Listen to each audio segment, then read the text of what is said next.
Amém, amém. Graça e paz, meus irmãos. Tudo bem? Tudo na bênção de Deus? Glória a Deus, que bênção. Eu convido os amados a abrirem a Bíblia, 1 Samuel, capítulo 16 e versículo 7. Você que trouxe sua Bíblia, por favor, abra ela. 1 Samuel 16, 7.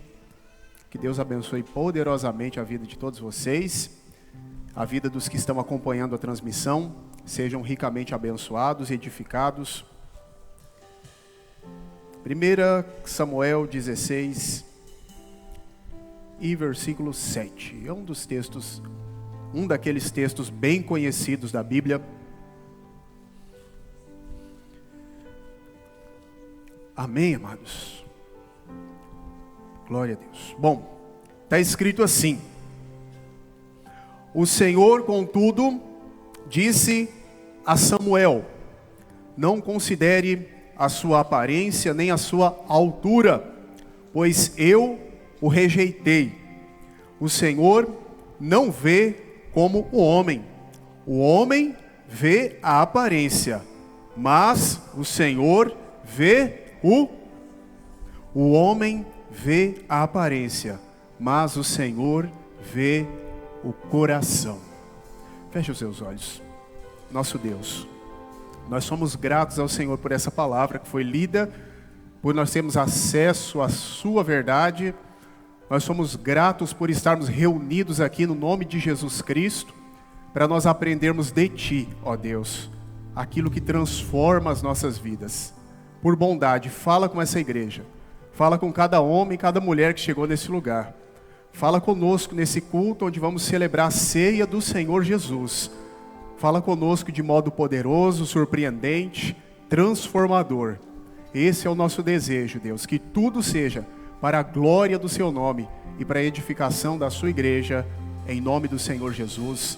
Amém e amém. Se você ama a Deus, você pode aplaudir Ele bem forte. Aleluia. Irmãos, o tema dessa ministração é o seguinte: Deus está de olho em nosso coração. Você pode repetir comigo? Deus está de olho em nosso coração. A passagem que nós acabamos de ler, ela é muito conhecida, e o contexto que ela se encontra é o seguinte: Deus escolheu um povo, e não vou me delongar nessa parte, que tem alguns tópicos para a gente tratar. Só um resumo para nós chegarmos até aqui. Deus escolheu um povo, o povo de Israel, qual Ele tirou da escravidão, conduziu pelo deserto, levou à terra que Ele havia prometido, e agora o povo desfruta de plena liberdade. Mas o povo, olhando para as coisas que aconteciam nas outras nações, começaram a desejar ter um rei que os representasse.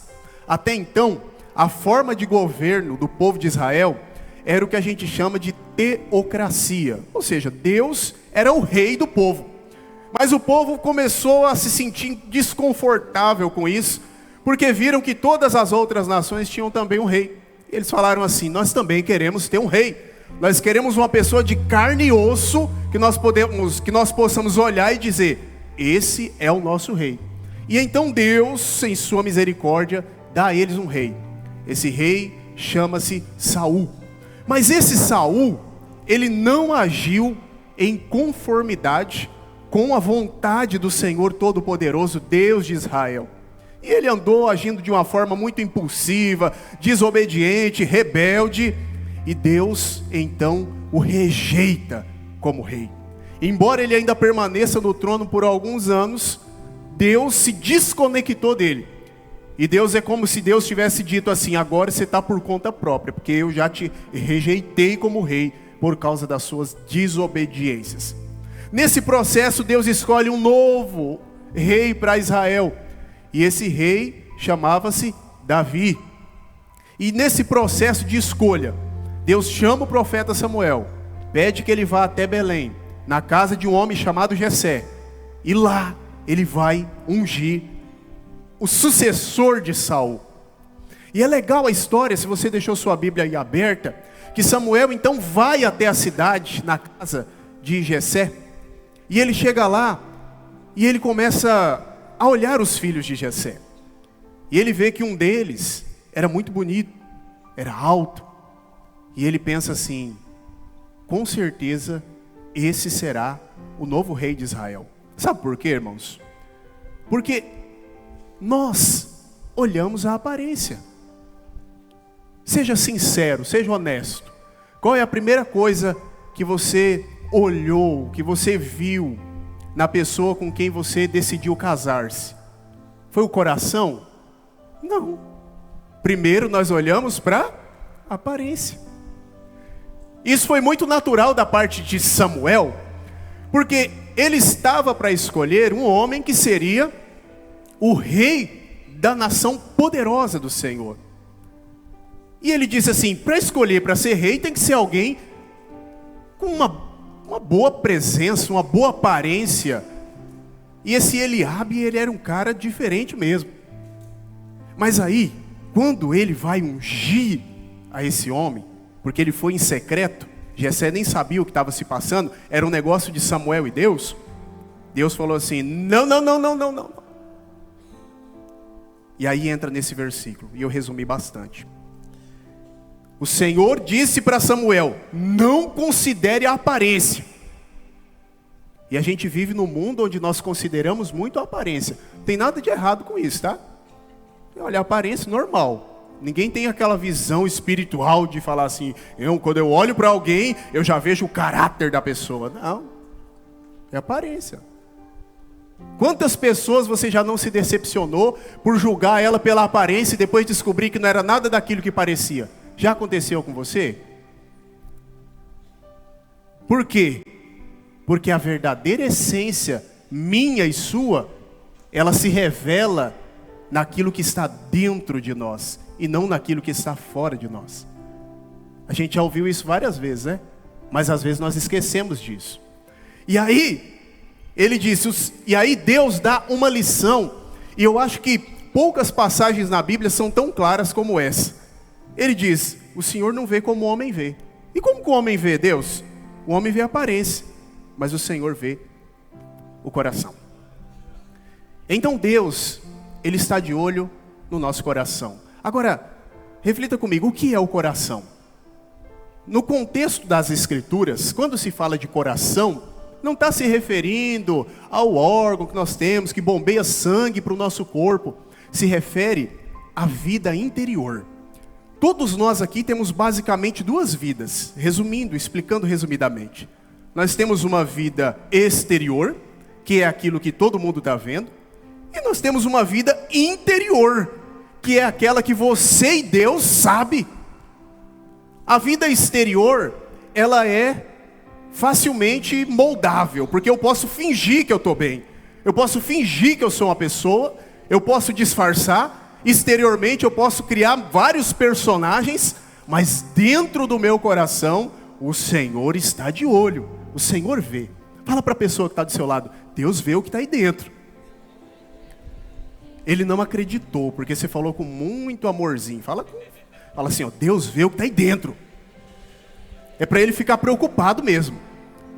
Sabe por quê, irmãos?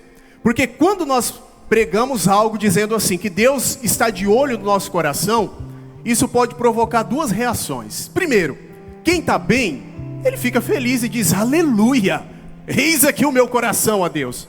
Mas quem está mal, ele diz assim: o quê? Não, Senhor, não olha não, porque não está legal. Agora, em qual desses lados nós estamos? Então, o coração revela o que realmente move uma pessoa. É o que está por dentro. Jesus teve várias situações de debate com os líderes religiosos do tempo dele, porque eles eram muito bons de aparência. Por fora, eles tinham uma aparência muito espiritual. E Jesus disse para eles certa vez assim, ó: sabe como que vocês são, fariseus, escribas, hipócritas? Vocês são como sepulcros. Ai, como sepulcro? Como assim? Um sepulcro por fora, ele é muito bem feito, uma sepultura, e mármore, e tudo bonitinho. É um memorial da pessoa que um dia esteve nessa terra. Mas por dentro não tem nada de legal lá dentro. Ele diz assim: vocês são iguais aos sepulcros. Por fora tem uma boa aparência, mas interiormente, lá dentro do sepulcro, não tem nada de bom lá dentro. Esse era o problema da liderança naquele tempo. E infelizmente, esse é o problema de muitas pessoas da nossa geração também. Nós vivemos muitas vezes uma aparência, mas Deus está falando, eu estou de olho na essência, eu estou de olho no coração. Pode ter entrado aqui pessoas com o coração muito amargurado. Deus sabe a dificuldade que você pode ter entrado aqui por dentro. Medos, confusões, angústias, decisões que precisam ser tomadas, seu coração está fervilhando, mas Deus vê o coração. E quando esse coração que Deus vê é entregue para Ele, Ele cuida dos corações, Ele protege os corações, Ele restaura os corações, para a glória do nome dEle mesmo, amém? Agora que nós entendemos a importância de cultivarmos um coração, e a importância que Deus dá para o nosso coração, reflita comigo alguns tópicos. Em primeiro lugar, o nosso coração, ele deve ser, o que está escrito aqui, querido? Protegido. Está escrito em Provérbios 4:23 o seguinte: acima de tudo, guarde o seu coração, pois dele depende toda a sua vida. Guarde o seu coração.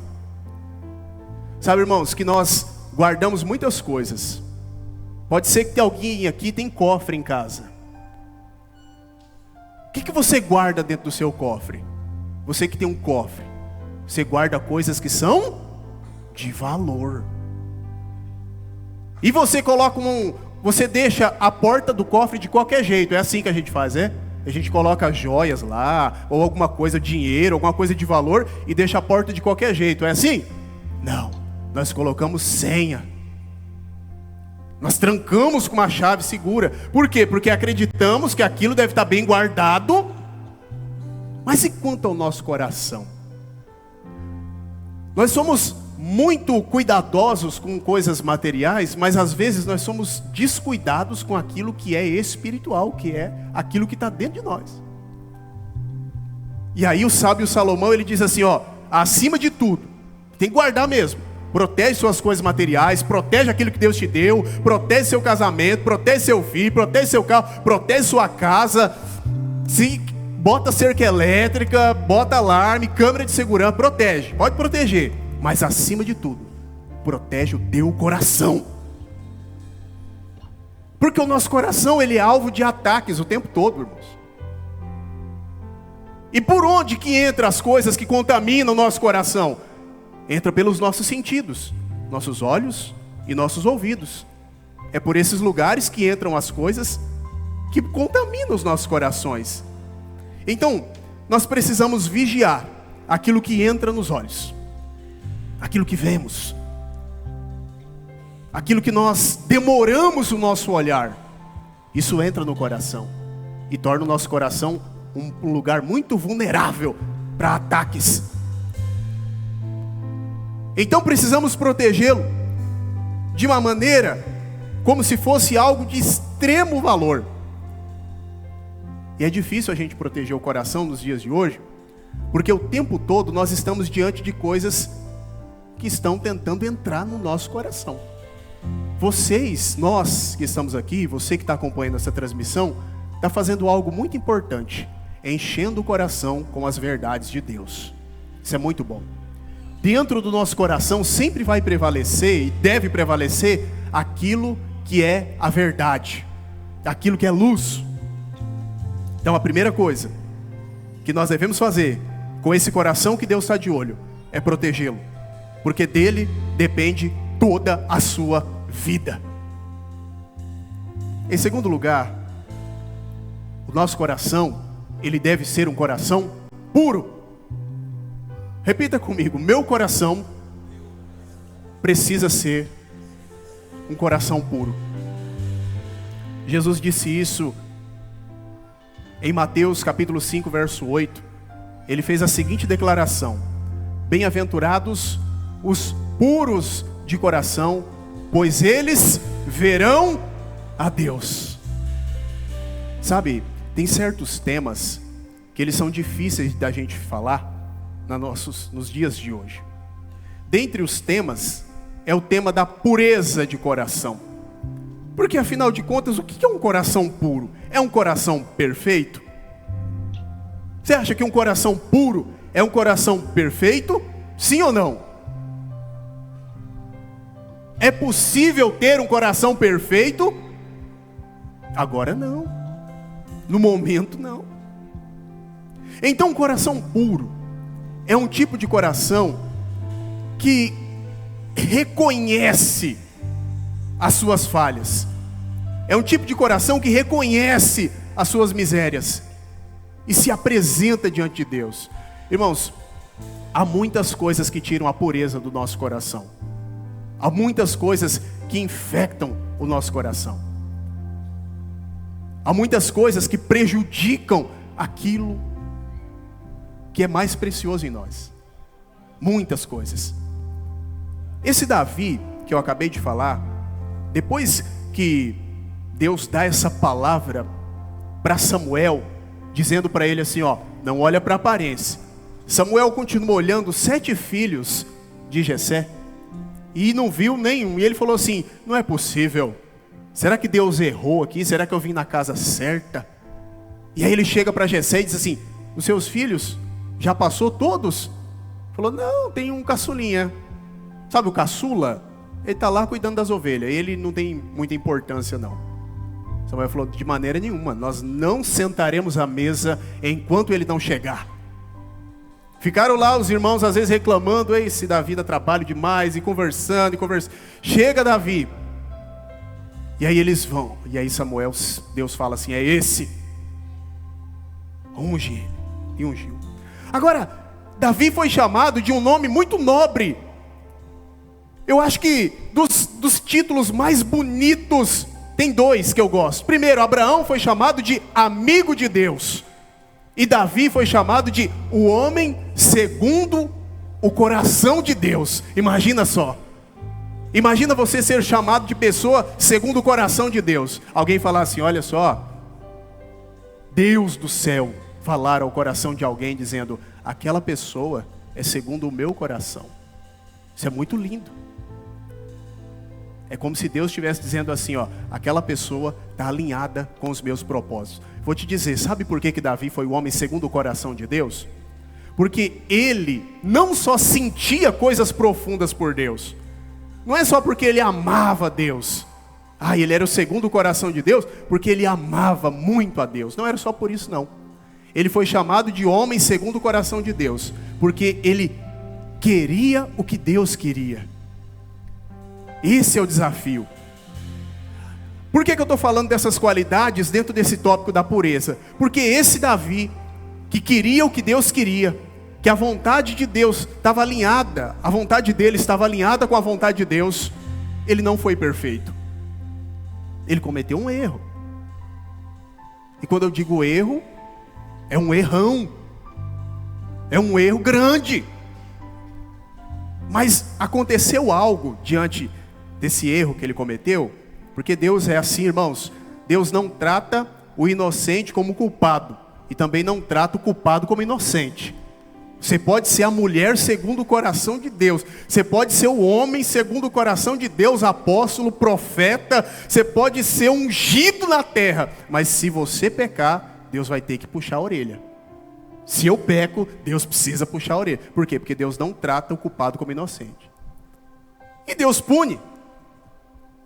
Mas aconteceu algo interessante, porque vocês já ouviram falar do Salmo 51? É um salmo de oração de Davi, de arrependimento depois que ele pecou. Ele cometeu um adultério e um homicídio.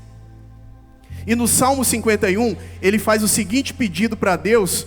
Ele diz assim, ó, Salmo 51, e no versículo 10, ele diz, cria em mim, ó Deus, um coração puro, e renova dentro de mim um espírito inabalável, um espírito estável. Sabe o que isso significa, irmãos?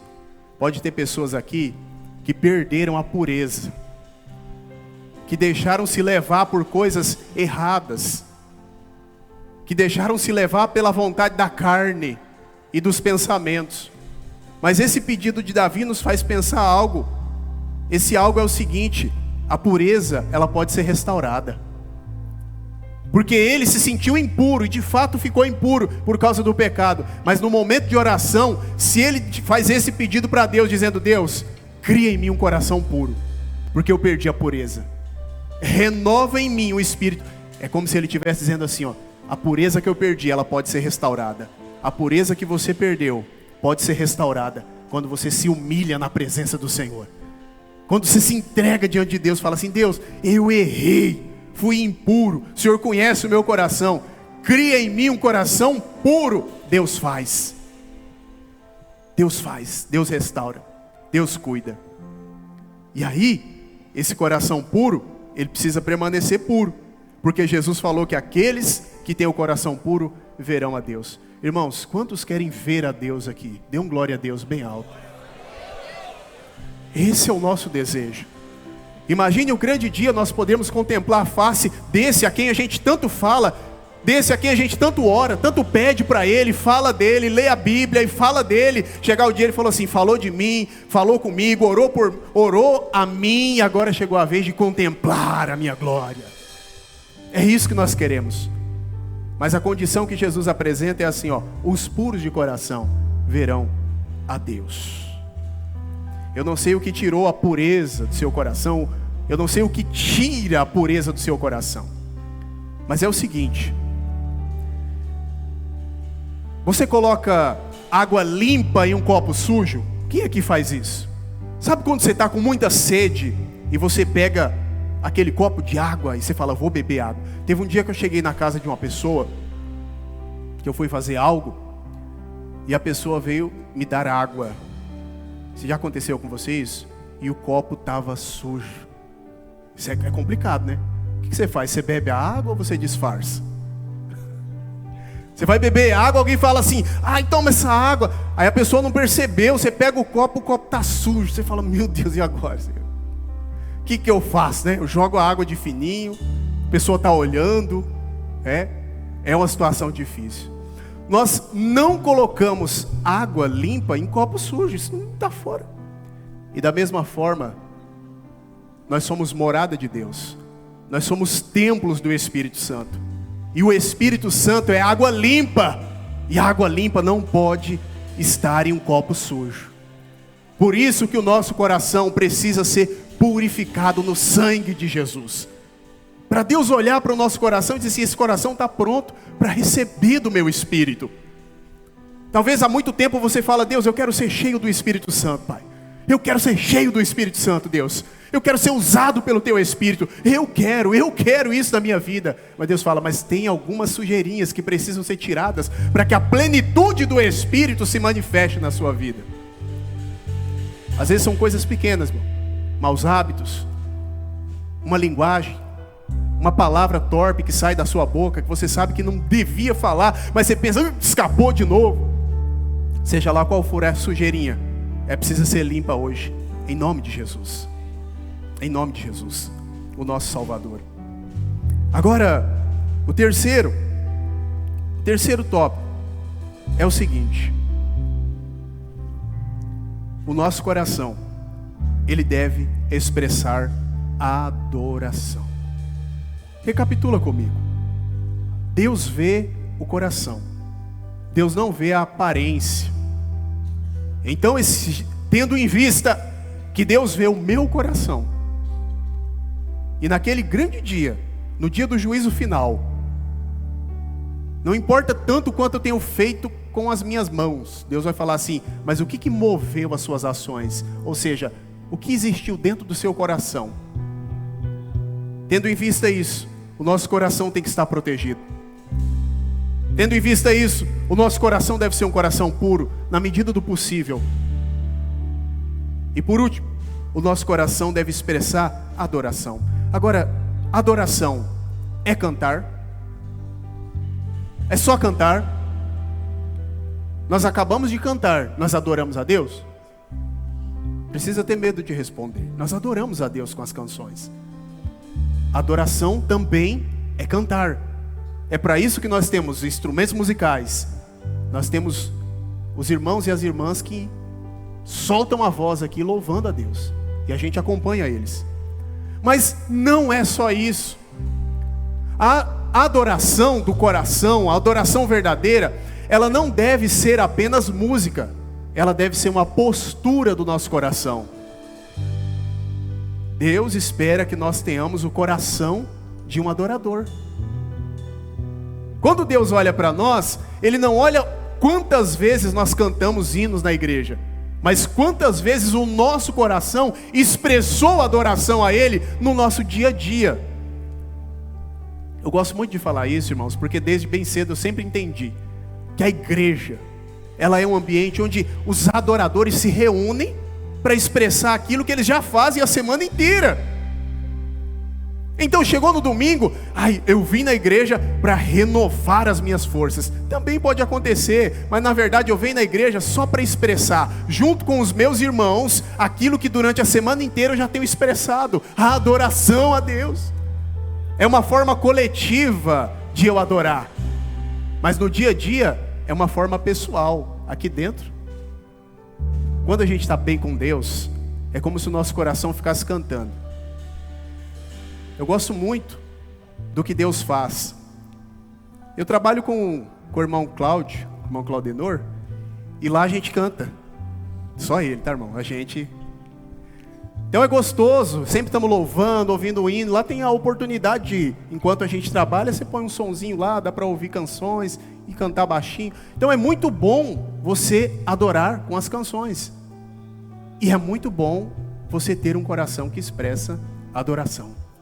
Agora me deixa te falar algo. Jesus, lembra dos líderes religiosos que eu falei no começo? Que Jesus tinha vários embates com ele por causa da hipocrisia?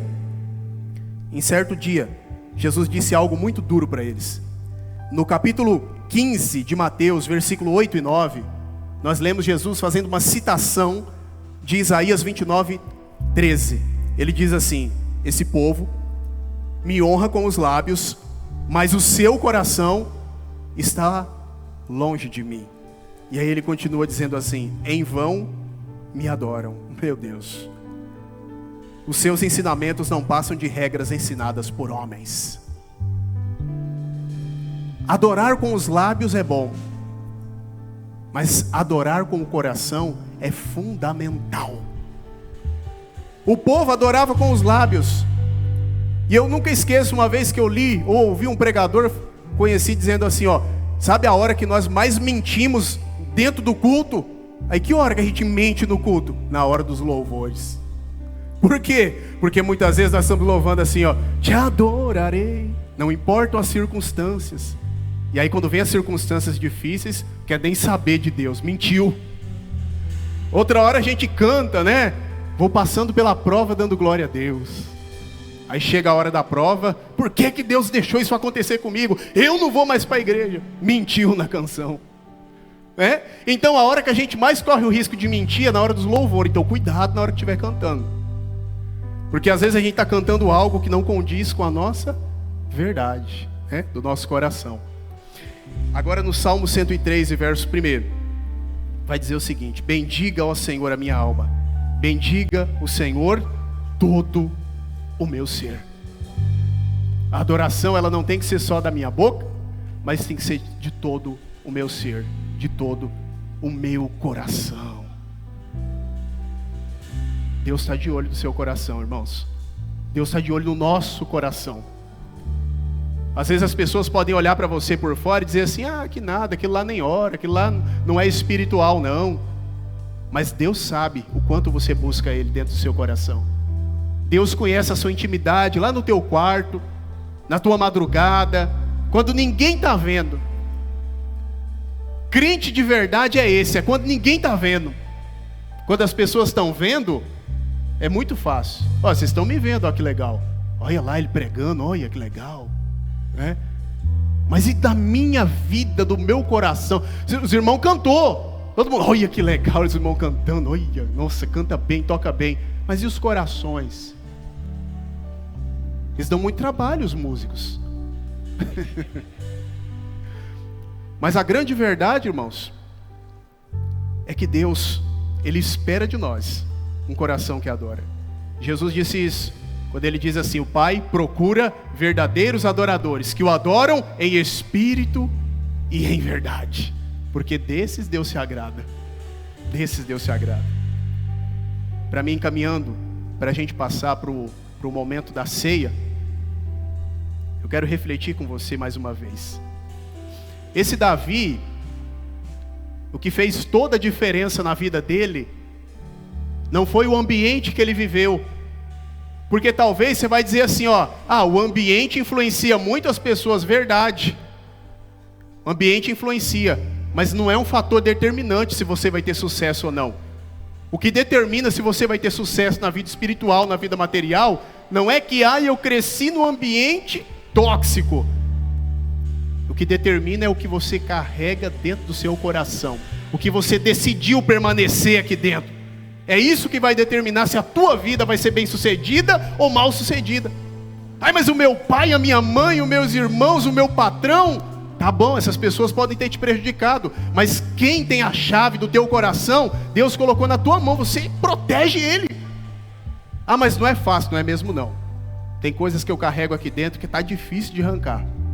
Tem coisas que você carrega aí dentro que é difícil de lidar com isso.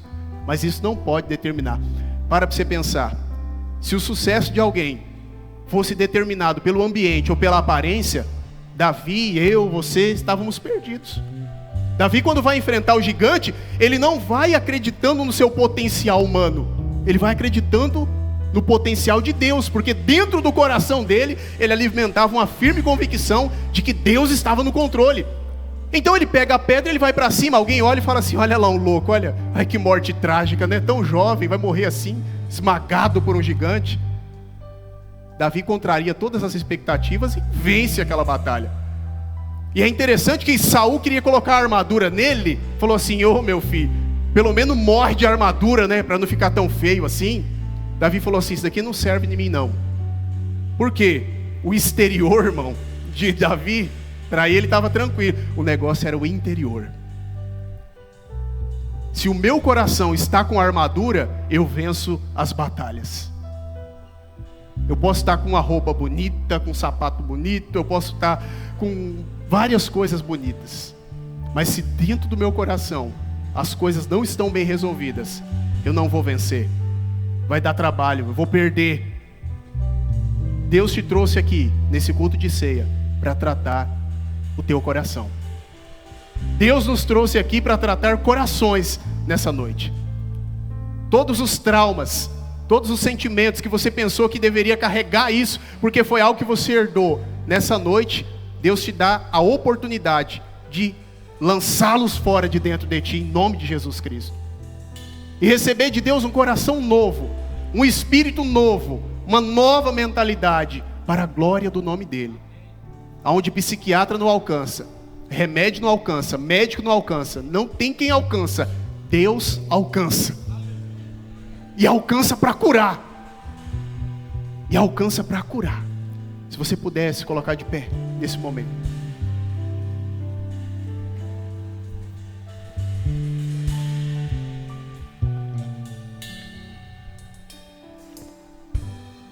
Com certeza você já viu muitas pessoas com seus olhos fechados, amados, que venceram na vida contrariando todas as expectativas. Veio de uma família pobre, teve um começo difícil e venceu. Talvez você é uma dessas. Veio de uma família disfuncional, não conheceu o pai, ou teve problemas sérios com a mãe, mas venceu. Sabe por que você venceu? Porque o teu coração foi transformado. Você não deixou as influências negativas determinar se você ia vencer ou não. E quem faz isso é Deus. Quem faz isso em nós é Deus. Por isso, em nome de Jesus, coloca a mão agora no teu peito. Sinta as batidas do seu coração físico aí. Esse músculo tão importante. Está sentindo essas batidas? Está sentindo o pulsar do teu coração? É Deus dizendo que te ama e ainda tem coisas boas para acontecer.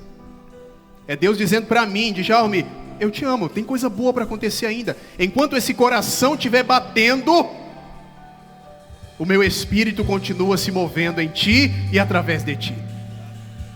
Com os olhos fechados para não perder essa concentração. Comece a dizer: Deus, cura o meu coração, Pai. Deus, primeiro protege o nosso coração, Senhor, contra todas as influências do maligno. Protege o coração da tua igreja. Purifica o nosso coração, Deus, para que tenhamos um coração puro, sem essas contaminações que nos levam para o fracasso. E Deus, cria em nós um coração que te adora, Pai, para que onde nós estivermos, o Senhor receba sempre o perfeito louvor. Faz isso na vida da tua igreja. Levanta aquele que está caído, fortalece aquele que está fraco, em nome de Jesus. Vai orando ao Senhor.